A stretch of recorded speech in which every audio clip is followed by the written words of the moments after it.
Welcome to the Cabral Concept, where board-certified Doctor of Naturopathy, Dr. Stephen Cabral, shares with you exactly how you can reverse aging, take back your health, and live a life full of energy and passion, with new 20-minute episodes every single day to keep you healthy and engaged. Now, here's your host, Dr. Stephen Cabral.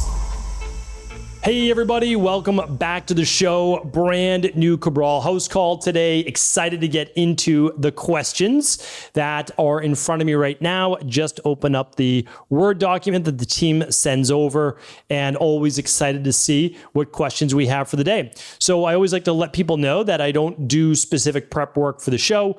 I'm basing my answers on what is top of mind after the past 25 years of working with well over now 300,000 people in our practice, and want to give you hopefully the best second opinion that I can. Can't provide any medical advice, medical diagnosis, medical cures, or medical treatments, but what I want to do is share with you maybe a different perspective, and that's always the goal. So I'm looking at the first question today. Darren is up first, and Darren is asking or saying, "Good day, Dr. Cabral. Hope all is well. Question just to clear up something for me rather than I remain confused. I'm about to purchase Fatlossity for a loved one, and I'm not disputing the fact that it works, but I just checked ingredients and I'm seeing sunflower oil listed. Isn't that also a much maligned seed oil? Why would it be in a product, or is it absolutely necessary? Or do you guys formulate in a way to minimize the usual fallouts from using it? Keep up the great work." All right. Thank you, Darren. Always happy to answer these questions. So instead of not using the product or saying that, anybody like myself or any other formulator messes up, always ask them why. So Darren, I really appreciate that. So there's sunflower oil in it for basically 2 to 3 main reasons. So the first one is that we're actually using that. And so first I want to step back. It's under other ingredients, and there's no nutritional fact supplement panel. That means there's less than almost nothing in it, meaning in terms of there's no carbs, there's no fats, there's no proteins. So this is a tiny amount of sunflower oil. We're talking about maybe if I'm holding a pen right here, the tip of the pen, not even that in a capsule, less than that. And so why then use it at all? Well, you can use sunflower oil in a few ways. Sunflower oil is actually not a nasty product unless it's been oxidized, exposed to high heat, then it becomes rancid. Our products are not exposed to high heat. They're not cooked in any way, and there's such a tiny amount in there. And it also helps then with the absorption of a couple of those specific nutrients inside of the product. That's why it's there. So in the future, if people are really worried about it, it doesn't have to be there. Some things have to be there, right? You have to be there to move through certain machines, et cetera, et cetera. What the sunflower oil also allows us to do, besides the absorption, is to evenly spread out the ingredients per capsule. And that's important to us too. So again, it doesn't have to be there. I see no issue with it being there. It's such a small amount, and it's a non-oxidized form of it. So hopefully that's helpful. All right, Deonna is up next. "Hi, Dr. Cabral. Thank you for your amazing work. I just started your program this year, and I've seen wonderful results." Happy to hear that, Deonna. "My question today is in regards to my husband. He has a simple cyst on his kidney. It is not interfering with anything right now. However, the troubling part to us is that it's huge, about the size of a football. He retires next summer, and we are thinking of having it drained while he is still on insurance. I know some complications can occur by either leaving it if it continues to enlarge, or possible infection on draining, etc. I know you can't give medical advice, but if this was you, are there any things you might try before opting for surgery? Thank you." Okay, so happy to help, Deonna, and thank you for writing in. Appreciate you. And I can't provide medical advice or medical treatment plans, but if it was me, what I would probably do is finding that it's the size of a football, right? So a football is larger than my hand. It's, like the size of my head on someone's back. The problem with that is that can then begin to interfere with blood flow potentially in other areas of the body, and it could lead to other complications. So there's a few things that you can think about before draining it, because that may not be a bad idea if your doctors are suggesting that, in order to shrink it, right? So that it doesn't impede blood flow in potentially other areas or push other things move them, literally move them. Okay, so although you might have to do this with medical supervision, you may want to do a longer fast. Sure, a 21-day functional medicine detox would be fantastic, and I would probably do that first to get the body ready for a longer fast. And then you may want to do a longer fast, which might be a water-based fast or a green juice-based fast, and allow then the body, when it's not getting food, to begin to metabolize and break down tissue that should not be in the body. Something to think about, all right? Thank you, Deonna, for writing in. Lydia's up next. Hi, Dr. Cabral. Thank you for the abundance of knowledge that you share on a daily basis. I'm super grateful to have found your podcast. Thank you, Lydia. Grateful for you. I wanted to know your thoughts on the use of colloidal silver, topical use on face as a toner, just as part of a simple everyday skincare routine. There are also mixed thoughts online on its oral use, such as adding some to drinking water to treat a cold or other symptoms. Thank you in advance. Well, as you know, we don't treat any medical diseases here, but I use colloidal silver all the time in my house. We have the colloidal silver nasal spray. We have the colloidal silver throat spray for my daughters. We have the colloidal silver big jug that we can put on cuts and other items like that as well. So we're big advocates of it. We use it for gargling for the tonsils, for whatever it might be. And you'll see it as part of my protocols. You can go to stevencabral.com/the-protocol. See that from my, excuse me, you can see that from my viral protocol. You can see it for my children's protocol, which is at stevencabral.com/children-protocol. And if you ever can't find these links, just ask at cabralsupportgroup.com and we'll find them for you. Okay, so there's that. So let's answer them both. Short-term use, I do believe that, so again, I can't give recommendations, but we have no issues with using it internally. Anywhere between like 3 and 6 weeks. No issues with that. And then what about externally? Well, keep in mind, it's an antimicrobial. So it can kill fungus, it can kill bacteria, it can kill microbes, pathogens, etc. So would I use that every day for skincare? I probably wouldn't, but I would use it for probably the same amount of time. And I have no issue with that, 3 to 6 weeks. If you had any type of bacterial overgrowth, or maybe you're doing it after a workout or something like that, I wouldn't have an issue with it. A typical like everyday toner for the rest of your life, no, that probably wouldn't be my recommendation. Some people use a witch hazel, some people use an apple cider vinegar for a toner. And some people don't. It doesn't work for their skincare. I believe skincare wise, you really need to know what works well for your skin, your body, and finding out what your body needs. A little bit more of an acid-based product like apple cider vinegar that may work, and for others, not so much. All right. So hopefully that was helpful.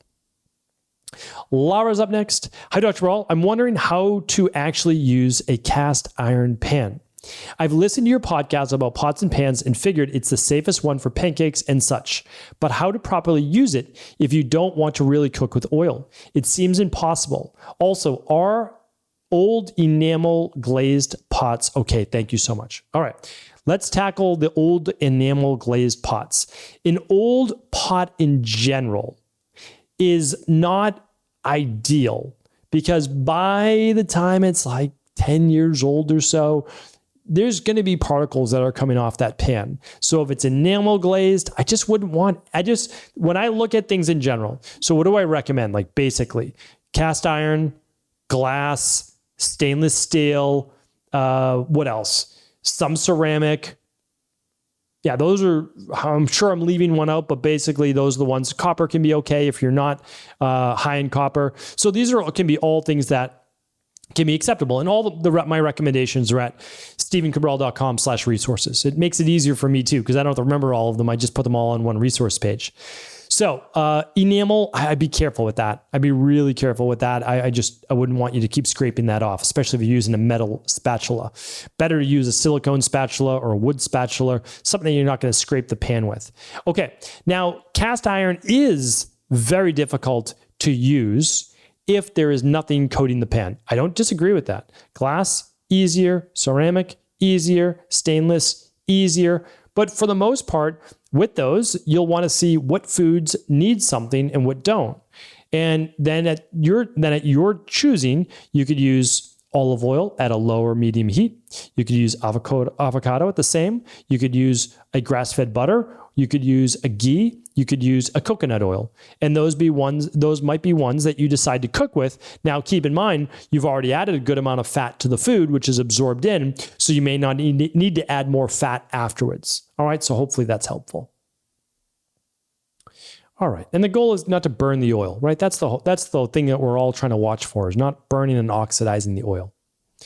All right, let's do another question. It's from Anonymous. Anonymous says, "Hi, Dr. Cabral. I'm trying to get more protein in my diet as well as heal my leaky gut. I've been using glutamine and protein powder, lots more than usual, both to help heal my gut and more protein in my diet. But I've discovered since adding these in that the glutamine in the protein powder and glutamine powder I take is giving me anxiety and panic attacks. Is there anything I can do to prevent this? Or is glutamine just a product that doesn't work well for some people? And are there alternatives I can use?" Great question. So we work with this a lot on two different tests, the Candida Metabolic and Vitamins test, and especially the Mind and Mood Neurotransmitters test. And you can actually see if it's affecting you. So Anonymous, that Mind and Mood Neurotransmitters test would be the best one for you, but I can tell you already what's going on, again, without giving you a diagnosis. So glutamine has a pathway in the body that can move to glutamic acid, glutamate, or GABA. And the problem is there can be a breakdown on how it's actually processed in the body. And we see this oftentimes in children with ADD, ADHD, executive functioning disorder, autism, Asperger's, etc. And so what I would say with you is that's why a lot of these kids too also have gut issues, and you want to use glutamine, but you have to be careful how you use it, because oftentimes these children are missing the cofactors, and also adults can as well. What are the cofactors? The cofactors are magnesium, zinc, copper, vitamin B6, and sometimes iron. So what you want to look at isn't necessarily just, can my body handle glutamine? Everybody's body can handle glutamine because you need it, right? It's essentially amino acid. But you want to look at it as, am I missing the cofactors? Because your cofactors need to actually increase if you're increasing your glutamine. So that's why I really love, and I've done this for a long time, and that's why we came up with this product, Daily Nutritional Support. It has your B6, it has magnesium, it has zinc, it has copper. Now, that your needs may increase based on increased protein or glutamine intake. So the first thing to do is lower your glutamine so that you get to a level that doesn't give you anxiety and panic attacks. Then it's to add in your cofactors, which I just spoke about, and then it's to gradually and slowly work up your glutamine. But I recommend not just a glutamine powder, but something called healthy gut support. So you don't need to overdo glutamine, because you're getting N-acetylglucosamine, you're getting marshmallow root, you're getting aloe vera, and you're getting zinc carnosine. All of those have been proven to help with leaky gut besides glutamine. So it has glutamine too, but that doesn't have to be the only thing to help repair the gut. All right, so hopefully that was helpful. And that's exactly how we do it. It's called the CBO Finisher. And we use that to help heal and seal the gut, just like you're trying to do as well. So hopefully today's show was helpful. I'm going to be back tomorrow answering more of our community questions. Stay tuned. Keep sharing the show with people that you believe it could serve. I want to sincerely thank you for your support of this podcast. I couldn't do it without you, and I mean that. I truly do. I also want to make sure you knew that we now have multiple ways for you to find your answers to the most difficult health, wellness, weight loss, and anti-aging questions. You can find podcast-specific topics like thyroid, adrenal, hormones, sleep, digestion, Ayurveda, and many more at stevencabral.com/podcasts that will then link you to your favorite Apple, Spotify, and other podcast players. Plus, all new podcasts and weekly exclusive video content is being added to our YouTube channel at youtube.com/Stephen Cabral. And that's Stephen with a PH. Head on over and subscribe so that you don't miss any of the exclusive content.